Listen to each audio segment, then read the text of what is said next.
ముఖ్యమంత్రి వర్యులు రేవంత్ రెడ్డి గారు, గౌరవ డిప్యూటీ సీఎం గారు, గౌరవ మంత్రివర్యులు, అధికారులు, పత్రికా విలేకరులు అందరికీ నమస్కారం.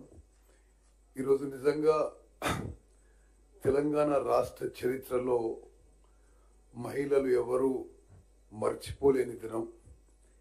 ఈరోజు మన ప్రభుత్వం నిరుపేదలకి, మహిళలకి, మధ్యతరగతి వాళ్ళకి రెండు అద్భుతమైన పథకాలు ప్రారంభిస్తున్నాం.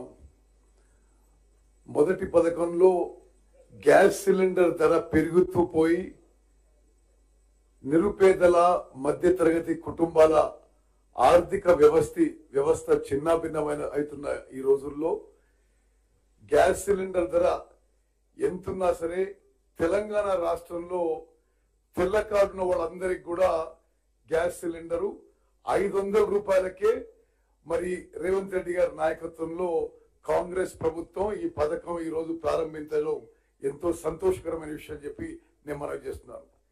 ఈ పథకం కింద ప్రజాపాలన కార్యక్రమంలో తెలంగాణ రాష్ట్రంలో గ్రామాన ప్రతి మున్సిపల్ వార్డులో అప్లికేషన్స్ తీసుకొని అది ప్రాసెస్ చేసి తెల్ల కార్డున్న వాళ్ళందరికీ కూడా గత 3 ఏళ్లుగా వాళ్ళు సంవత్సరానికి యావరేజ్ గా ఎన్ని సిలిండర్లు అయితే ఉపయోగించారో అంత మేరకు ప్రతి సంవత్సరం అన్ని సిలిండర్లు మన ప్రభుత్వం 500 రూపాయలకి ఇచ్చే కార్యక్రమం ఈరోజు మొదలు పెడుతుందని చెప్పి నేను మనవి చేస్తున్నాను.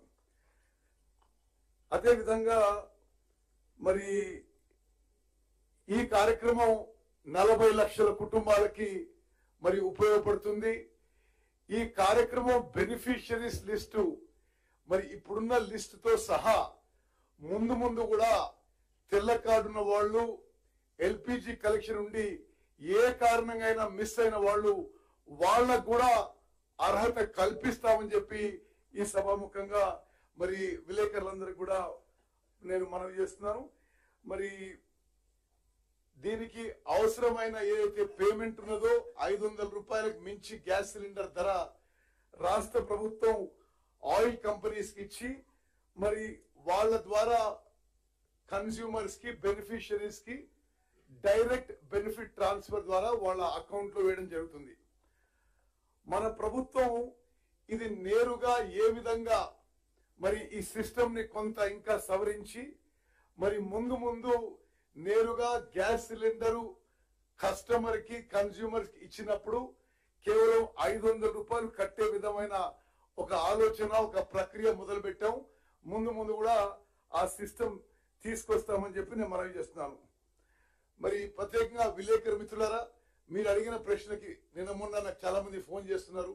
ఒకటి, మరి ఎలిజిబిలిటీ క్రైటీరియాలో మరి వైట్ కార్డ్ హోల్డర్స్ ఉండడం తప్పనిసరి. అదేవిధంగా ఇప్పుడు బెనిఫిషరీస్ లిస్ట్ లో లేకున్నా తెల్ల కార్డు ఉండి, ఎల్పిజి కనెక్షన్ ఉండి ఏ కారణంగా మిస్ అయినా తప్పనిసరిగా వాళ్ళని కూడా ఈ పథకంలో చేర్చుతామని చెప్పి సభాముఖంగా మనవి చేస్తూ ముగిస్తున్నాను. జై హింద్.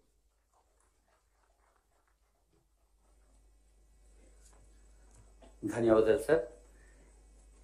ఏ మంచి పనికైనా చక్కటి ప్రణాళిక కావాలి.